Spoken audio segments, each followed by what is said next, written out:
Hey guys, welcome back. Joe here again, scalefreak.com.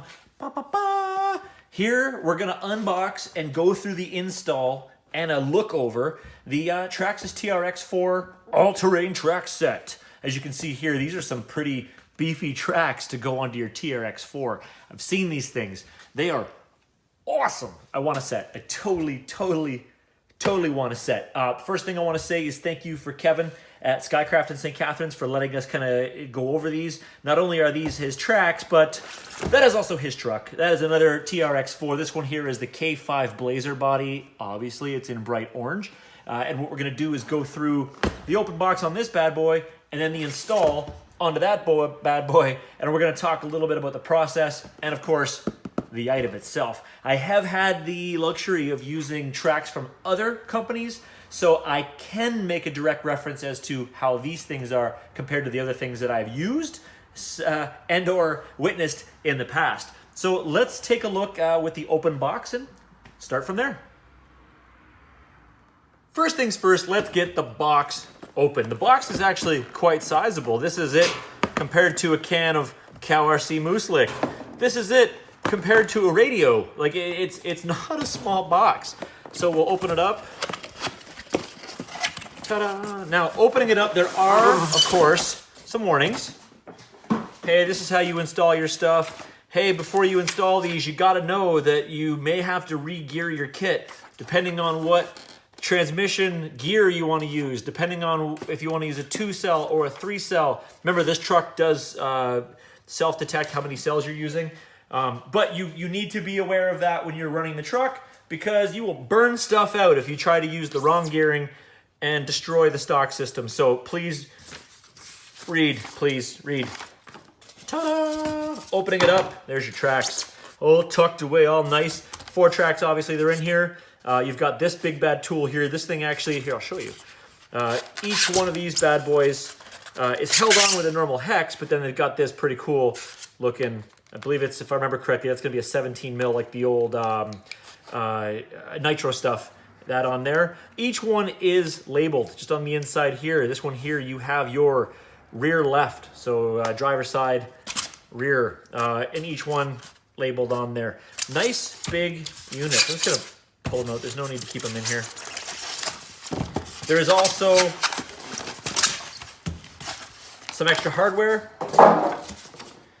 because you're going to need longer screws for putting these things into your hubs. So these are the units. These things are awesome. I mean, once you get them in your hands, once you actually start to do this, you will realize how awesome means. That they are really well-built units. Now, the track itself. Some people have said, well, hey, like, you know, what about the side bite? Yeah, what about it?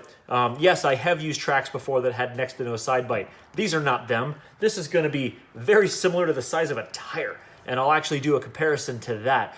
Now, also, there has been a comment that, man, look at all these brass bushings in here, and if you wanted to replace all of the, this is actually kind of fun to do too, you just kind of do this and whee. If you wanted to replace all of the brass bushings, that would take something like 24 bearings to do these entire setup. Guess what, man? You don't need to replace any of these. Think about it. If you're going to put something in the dirt and the water and the grime and the grit, did you want to have bearings that are just going to get chewed up, or brass bushings that, I mean, these things are going to last for a super long time. Take care of them, of course, but they're going to last for a super long time, so you're probably better off leaving those things in there. Now, there are some adjustments. This track you can actually just peel off if you wanted to, but there are some adjustments, screws, so if the track stretches at all, you can actually separate these wheels to give it a little bit more tension. And this whole thing is, okay, this is actually kind of fun to do. This whole thing is really well done because you've got this centerpiece here that as you start to go over rocks and stuff, it will have some give, just like if your tire was to flex with the foam and stuff like that. But the front part is hard mount, the back part is hard mount, and in the middle, it will move, which is completely badass. Hardware, all 2 mil. And then, of course, your hex on the inside is metal. And this guy here, the shock, what this is for is this actually clips on to the inside of your portal, like that. And then as it moves, it actually, sorry, it clips in like that. As it moves on the hub, it allows the track to shift this way and that way while always springing back to the neutral position that it is supposed to be in. So you don't have to worry about hitting the throttle and the track just starts to spin around like that, because that would be really silly if that got all jammed up. But that is them, or those are them, or they are them. And they are amazing. But the install, how does this work? Well, that's the next step. With all four wheels off the truck and my tracks laid out, I mean, again, you can see that these things have really awesome portals on it, so you get a lot of height, off that center pumpkin, which the pumpkin actually is shaped in such a way that it's not really going to bother you that bad anyway. Now, the installation itself is actually really easy. That's the best part. So you need your wheel wrench, of course, to take your old wheels off. You'll need this to put the other stuff back on. You need the big 17 mil hex, because in the center of these things, as I mentioned, there is one that you have to take off. Ta-da, just like that, easy enough. Let's set that to the side. And you will need a 2 mil, because remember how I mentioned there's longer hardware before? On the front and the back of each one of these portals, there is, there's 2 screws per portal that need to come out, because of course these retainers need to be clipped in. Easy enough. The instructions are very, very clear, and it does give you the longer screws in order to put them in. Now, the front is really easy, because you can just turn it to be able to get access to the inside and the outside of both sides. But the rear is a little bit different, because, I don't know if you notice or not, but if I say, for example, throw a track on here, ta-da, and I throw a track on here, ta-da, they're obviously not going to stay on because I didn't bolt them on, but there's not enough room in between to correctly use that driver, so I've got a trick for that. I have a couple tricks actually for that, but let's go over the one that I'm going to show you. First, give me a second. I'm going to put the fronts on, and again, it's just a matter of unscrewing this one. These are, again, 2 mil. You could use a power driver if you wanted to, or a speed bit just to zip them off real quick. Just please remember that when you're putting them back in again, be a little bit gentle. You don't want to strip this stuff out. You will be using a bit of a longer screw, so please don't just smash it in and then take the opportunity to destroy it, because replacing a piece of a portal is not the most cost-effective thing in the world, so just don't do it. So you take out the shorter screws, reach into the bag, get the longer ones. Now, what you're going to do is this thing has to snap on, and it actually will click, it will snap, you'll hear it. So what I'm going to do is just put this on the outside, and if it helps you, which it actually does help me, get the wheel hex and put this on so the track doesn't try to fall off, because it will. Oh, sorry, I forgot to pull the 17 mil out first. It will try to fall off because it's got some weight to it. See, like it just kind of tried to fall off there.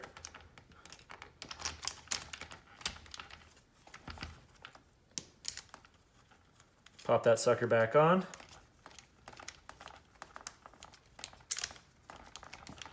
And then, again, we're going to clip this on. So make sure that the shock is down like this. Put this over the top, and then click it. See if you can hear it.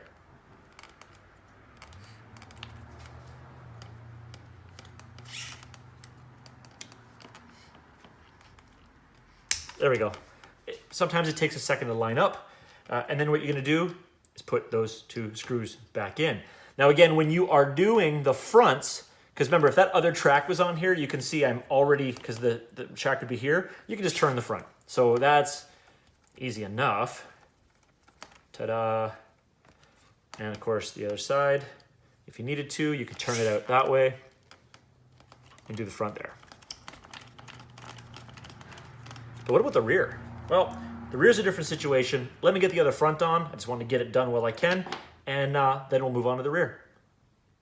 Flipped over and time to get the rear off. Now you can see in even nothing on the back end, just pulling the screws off, this could be a little bit problematic with, of course, the other track on, or even just getting the screws out in general. Do this enough times and you'll start to kind of round out the hexes, and that becomes a bit of a problem. Now you could get yourself a ball end hex, which I keep meaning to grab. I see it every time when it's on the wall, and he actually has one that he uses in the shop. You could get yourself one of those. That will help significantly, and then you can go at any angle and make sure you don't strip anything out.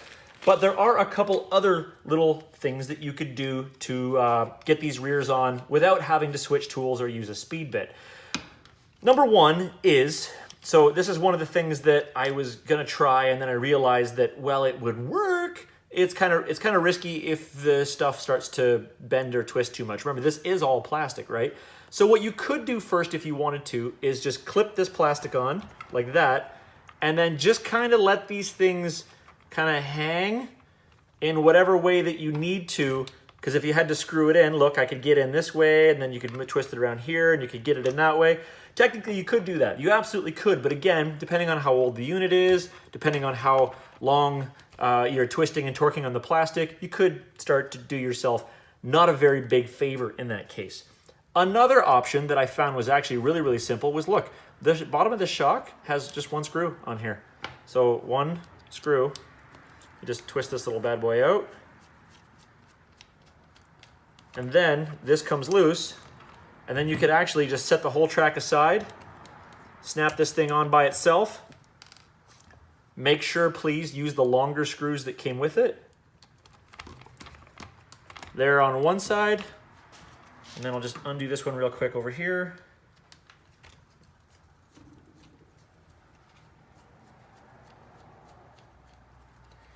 Here on the other side, like that. Get them all screwed in, and then you don't have to worry about interference from the other side, and then you can make sure that you're comfortable with how well those things are locked in there. Just get all, well, I'm not gonna do both sides. I'll just do the one.